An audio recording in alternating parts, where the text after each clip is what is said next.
Students, आज मैं आप लोगों के लिए कुछ मैथमेटिकल प्रॉब्लम्स, न्यूमेरिकल्स प्रॉब्लम्स लेके आई हूँ जो पिछले एग्जाम्स में आए हैं, कुछ तो और कुछ इम्पॉर्टेंट हैं।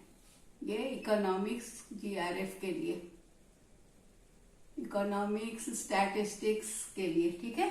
तो ये क्वेश्चन, जो पहला क्वेश्चन मैंने लिया है, ये सितंबर 2020 में आया है नेट के एग्जाम में, इकोनॉमिक्स का, ठीक है। तो ये क्वेश्चन दिया है, what is the value of equilibrium level of income for data given below. ये डेटा दिया हुआ है हमारे पास, C is equal to 50 plus 0.8 YD, और T दिया हुआ है टाइम, और 20% and I 100 and G 30.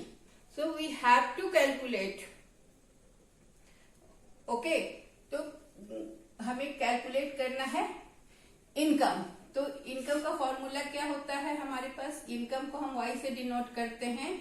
It is given as C plus I plus G plus X minus M, या इसको हम NX भी कहते हैं, और NX, ठीक है, जिसका मतलब होता है एक्सपोर्ट माइनस इम्पोर्ट। तो यहाँ पर x माइनस एम नहीं दिया हुआ है। C क्या दिया हुआ है हमारा? 50 प्लस 0.8 YD, I क्या दिया हुआ है? 100, G क्या दिया हुआ है? 30, प्लस x माइनस एम नहीं दिया है, तो वहां हमने 0 लिखा, ठीक है। अब हमें इसे सॉल्व करना है। तो 50 प्लस YD क्या होता है? YD इज डिस्पोजेबल इनकम, जो कि आप टैक्स देने के बाद जो आपके पास खर्च के लिए इनकम बचता है, उसे हम डिस्पोजेबल इनकम कहते हैं। तो YD कैसे is equal to Y minus T is equal to YD, ठीक है। डिस्पोजेबल इनकम वो जो आपको खर्च के लिए मिलता है, तो कब मिलता है? जब टैक्स देने के बाद जो आपके पास बचता है। तो यहाँ पर हम क्या करेंगे, इसको लिखेंगे YD की जगह पर Y माइनस T, ठीक है। T क्या दिया हुआ है? 20%, ठीक है। तो 20% मतलब 0.2 परसेंटेज में निकल जाएगा। तो 20/100, T is 20%, it is 20/100, so it is 0.2, okay. Plus 100 plus 30। अब हम क्या करेंगे, प्लस वाले सारे वैल्यूज को जोड़ देंगे, इसको, इसको और इसको। तो ये हो जाएगा 180 प्लस 0.8 Y, है ना, इंटू एक Y है ये, 1 Y में से, Y में से, एक Y में से 0.2 घटा रहे हैं, तो 1 Y है ये, तो 1 minus 0.2 is equal to 0.8, so it will be 0.8, ठीक है।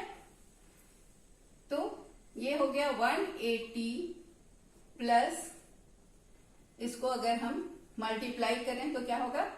0.64, 0.64 Y। सो इट, अब इसको इधर ले आते हैं, यहाँ पर हम इसको फिर करते हैं यहाँ से यहाँ, ठीक है। ये हमारे यहाँ पर ये हो जाएगा Y is equal to Y minus 0.64 Y is equal to 80, ठीक है। तो अब ये फिर यहाँ पर यही होगा, 1 माइनस, एक Y में से 0.64 माइनस करिए, Y minus 0.64, so it will be 0.36 Y is equal to 180, so Y is equal to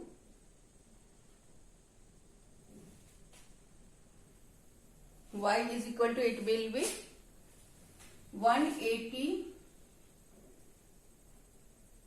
into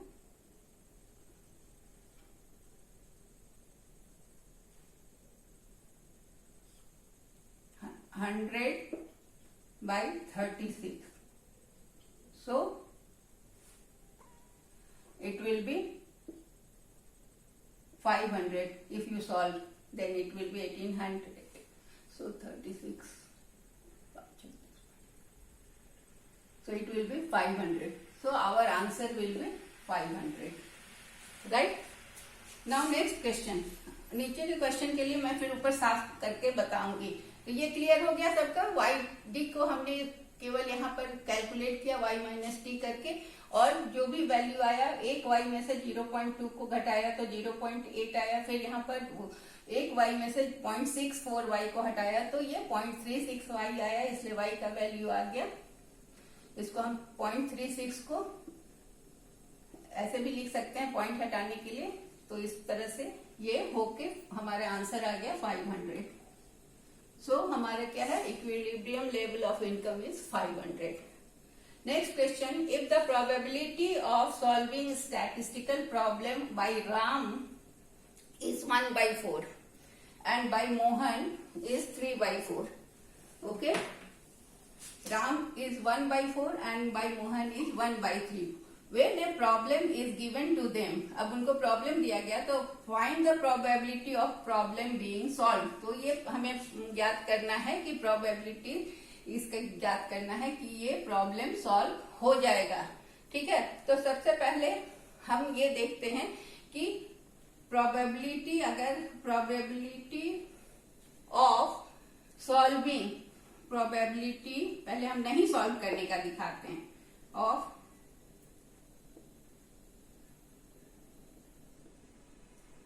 the problem not solve by Ram of problem not being solved by Ram will be 1/1 minus 4, because probability है कि 1/4 है, तो नहीं solve करने का probability क्या हो जाएगा 3/4. इसको अगर हम सॉल्व करेंगे. फिर दूसरा हम देखते हैं कि probability of problem not being solved by Mohan, तो वो भी वैसे ही निकलेगा 1 minus 1/3, so it is 2/3. ठीक है, अब हम ऊपर मिटाते हैं, इसको लिखने के लिए जगह नहीं है. तो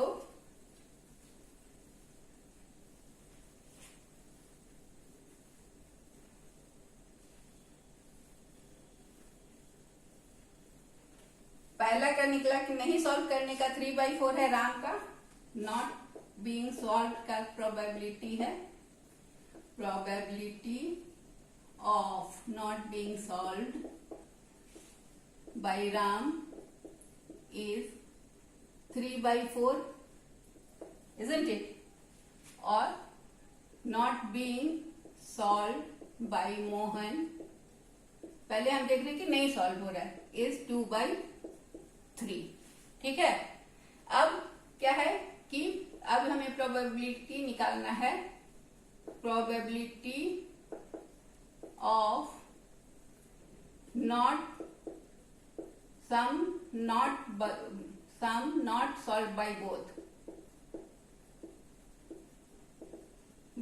दोनों के द्वारा अगर नहीं, ये भी तो एक संभावना है कि दोनों में से किसी के द्वारा नहीं हुआ, तो क्या होगा 3/4 into 2/3, so it is 6/12. इसको हम कट करेंगे तो क्या हो जाएगा 1/2. ठीक है, तो प्रोबेबिलिटी इसका कि नहीं सॉल्व कर पाएंगे ये 1/2 हुआ, क्योंकि दोनों की प्रोबेबिलिटी को हम मल्टीप्लाई कर दिए और उसको सॉल्व किए तो 1/2 आया. अब क्या है, दूसरा है कि प्रोबेबिलिटी ये भी देखना है कि सम सॉल्व हो गया, of some being solve by both, दोनों ने सॉल्व कर दिया, बोथ का क्या होगा, तो 1/1 minus 2 नहीं सॉल्व करने का ये है, तो प्रोबेबिलिटी तो P plus Q is equal to 1 होता है, तो इसको हम 1 से माइनस करेंगे तो इट इज हाफ. तो यहाँ पर आंसर जो हमारा दिया हुआ है 1/2, 7/12, 1/12, 2/3, तो आंसर इज 1/2. ये हो गया क्लियर. ठीक है, अब तीसरा क्वेश्चन को हम देखते हैं, मिटाते हैं इसको, अब इसको क्लियर करते हैं.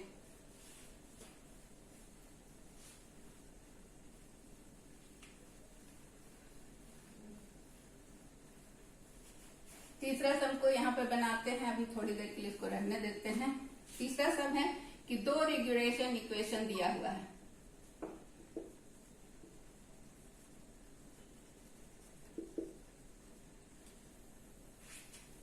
इक्वेशन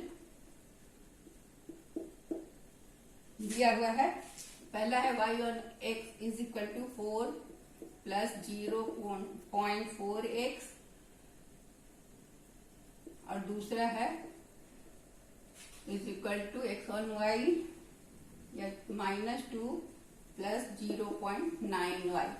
तो हमें फाइंड करना है, find correlation, coefficient of correlation, coefficient of correlation.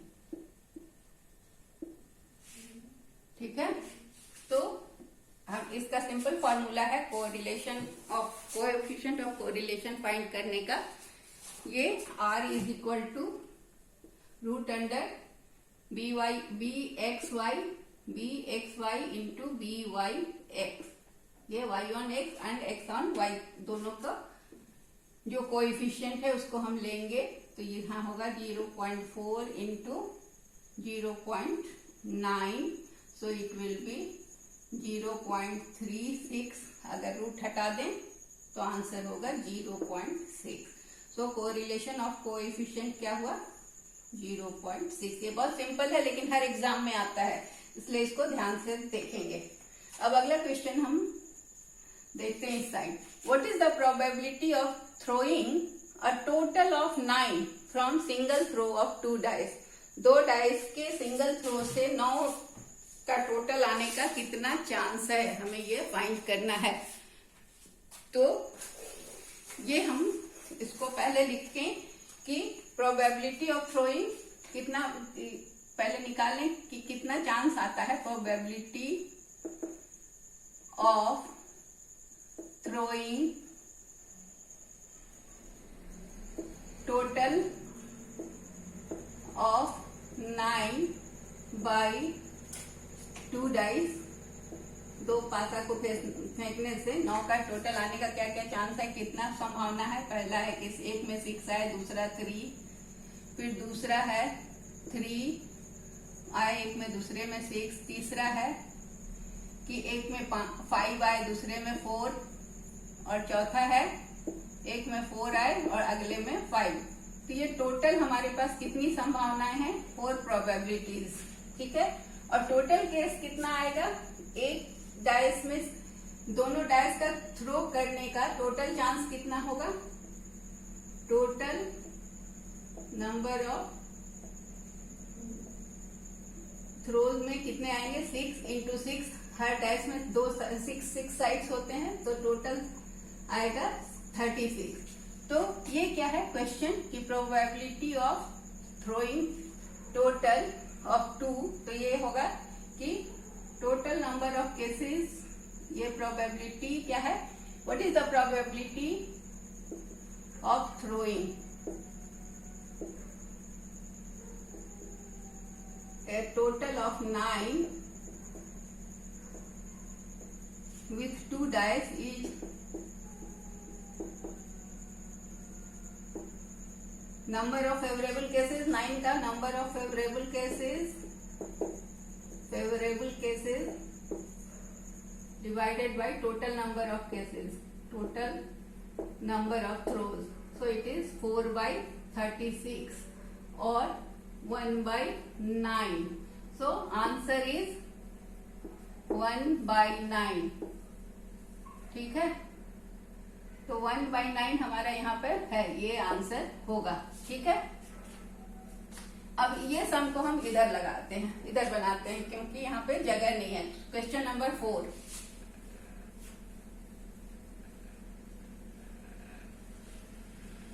Question number 4 में है कि मीडियन दिया हुआ है। इफ मीडियन दिया हुआ है, क्वेश्चन नंबर 4,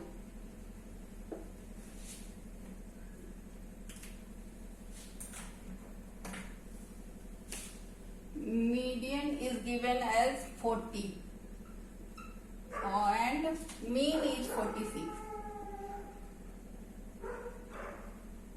तो फाइंड मोड, मोड को हम जेड भी कहते हैं ना, जेड से दर्शाते हैं। तो मोड को फाइंड करना है। तो मोड कैसे निकलेगा? मोड को हम जेड भी बोलते हैं, is equal to 3 median minus 2 mean. इसको हम ऐसे लिखते हैं 3m माइनस 2 मीन। हाँ, तो हमारे पास मीडियन क्या है? 3 into 40 minus 2 into 46। So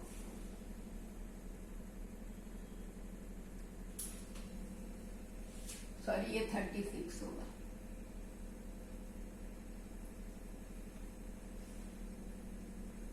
okay, 36 question ये 36 होगा negative. So it is 120 minus 72. So mode will be 858. Okay.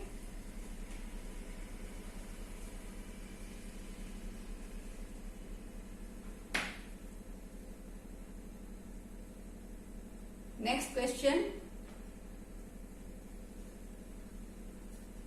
Next question. I think ये दिख रहा होगा, लेट मी चेक, क्योंकि छोटा सा क्वेश्चन है। हाँ, ये कि एरिया बिटवीन नॉर्मल कर्व में -2 standard deviation plus 2 standard deviation, इसको भी मैं यहाँ दिखा रही हूँ। एरिया अंडर नॉर्मल कर्व, ये नॉर्मल कर्व होता है, ठीक है।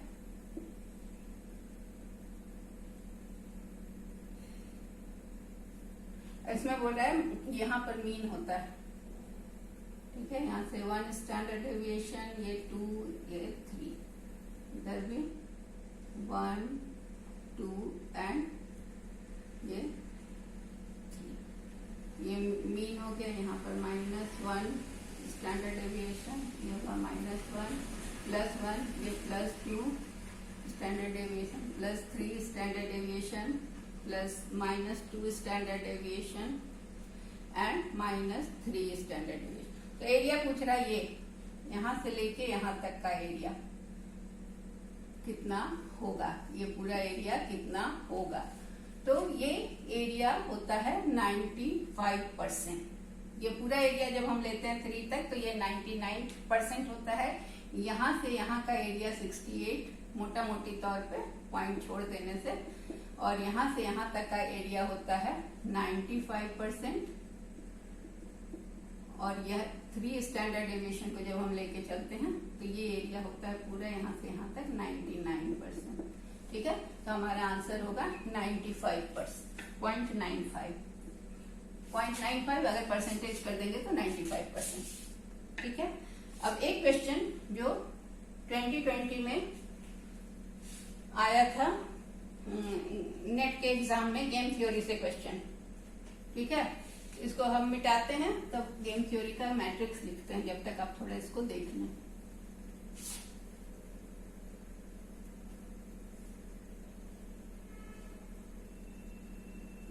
मैट्रिक्स गेम थ्योरी का दिया हुआ था,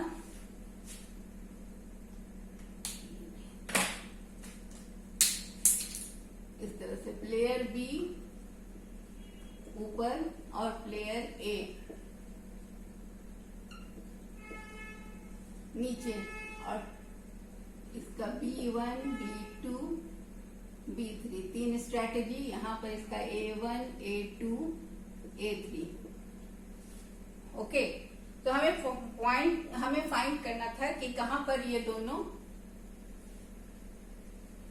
इसका सैडल पॉइंट ढूंढना था हमें।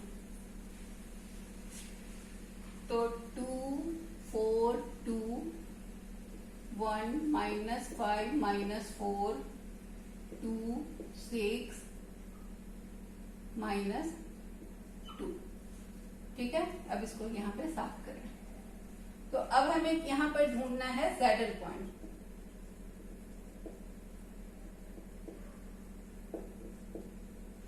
मतलब कहां पर ये लोग दोनों काम करेंगे या दोनों को फायदा होगा। तो ये इनका क्या होगा कि ए का हम देखेंगे रो से और इसका देखेंगे कॉलम से, ठीक है। तो हमें सैडल पॉइंट में क्या होता है, maximin is equal to minimax. एक खिलाड़ी का हम मैक्सिमीन देखेंगे, एक का मिनी मैक्स। तो मैक्सिमीन और मिनी मैक्स कैसे देखेंगे, मैक्सिमीन क्या करता है, मैक्सिमीन हमें मैक्सिमीन से gain maximising the gain, maximising minimum gain.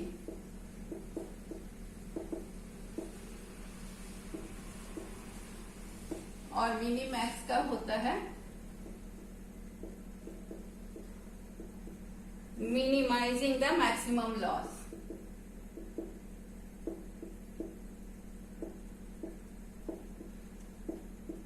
अब ये दोनों जहां पर बराबर होते हैं वहां पर गेम का सैडल पॉइंट होता है, ठीक है।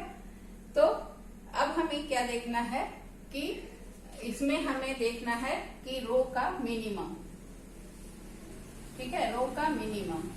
यहां पर देखेंगे हम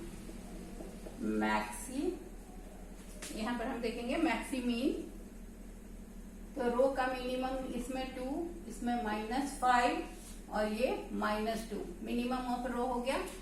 अब यहां पर इसको मिटा के इसको हम कर देते हैं सैडल पॉइंट, यहां लिख दे रहे हैं, ठीक है। यहां पर हम लिखेंगे मिनी मैक्स।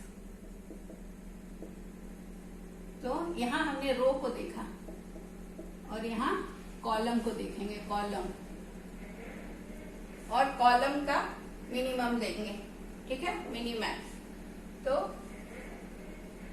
कॉलम का हम क्या देखेंगे, मैक्सिमम, कॉलम का मैक्सिमम, इधर मिनिमम, रो का मिनिमम, रो मिनिमम कॉलम मैक्सिमम, है ना। तो यहाँ पर मैक्सिमम 2 है, यहाँ 6 है और यहाँ पर 2 है, ठीक है। अब हमें क्या करना है कि हम इसका मैक्सिमीन दिखाएंगे। मैक्सिमीन मतलब कि सबसे बड़ा क्या है, सबसे बड़ा कौन है। मैक्सिमीन यहां पर होगा 2, क्योंकि दोनों नेगेटिव नंबर है तो सबसे बड़ा हो गया 2, और यहां पर हम सबसे छोटा लेंगे मिनी मैक्स। ये तीनों में सबसे बड़ा कौन है, सबसे छोटा कौन है, तो 2, ठीक है। यहाँ भी 2 हो गया। तो अब हमारा ये क्या हो गया, सैडल पॉइंट मिल गया। सैडल पॉइंट कहाँ मिल गया, maximin is equal to minimax. तो हमारा मैक्सिमीन कितना है 2 और मिनी मैक्स क्या है 2, तो दोनों मिल गया। तो ये हमारा सैडल पॉइंट मिल गया, ठीक है। सैडल पॉइंट क्या हो गया 2। तो अब ये हमें देखना है कि कौन कौन सा पॉइंट जो 2 का है वो इन लोगों को, दोनों प्लेयर को के लिए अच्छा होगा। तो एक यहाँ पर 2 है, एक यहाँ पर 2 है और एक ये 2 है, 3 2 है। तो ये पहला क्या है, प्लेयर ए का स्ट्रैटेजी A1 है और इसका B1 है, ये A1 और B1, ये एक ये मिला। दूसरा क्या मिला, इसका A1 और इसका B3, ठीक है। तो ये हो गया A1 B3, ठीक है। और ये क्या हुआ, इसका A3 और इसका B1, A3 B1। तो ये 3 स्ट्रैटेजी अगर अपनाएगा तो उन लोगों का लॉस मिनिमम होगा और गेन मैक्सिमम होगा। तो ये आंसर है। आप 2020 का क्वेश्चन देखेंगे तो उसमें सेकंड ऑप्शन यही है। मैंने लिखा नहीं क्योंकि बहुत बड़ा हो जाता, जगह की कमी थी, तो second option is the right answer. उसमें ये तीनों स्ट्रेटेजी को बताया है। So that's all for today, thank you.